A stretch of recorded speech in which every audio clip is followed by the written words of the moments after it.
There are three types of fibers: natural, synthetic, and mixed.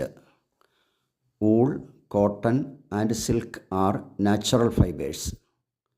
Nylon, terling, polyester are synthetic fibers. Terrycot, terry silk, and terry wool are mixed fibers. The rearing of silkworms for the production of silk is called sericulture. Silk was first developed in China. Largest jute producing state in India is West Bengal.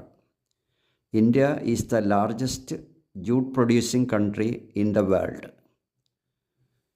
The second largest jute producing country in the world is Bangladesh. About 85% of jute cultivation in the world is concentrated in the Sundarban Delta of India. Black soil is better for the cultivation of cotton. Ginning is the process of separating cotton from its seeds. The synthetic fiber rayon is also called artificial silk.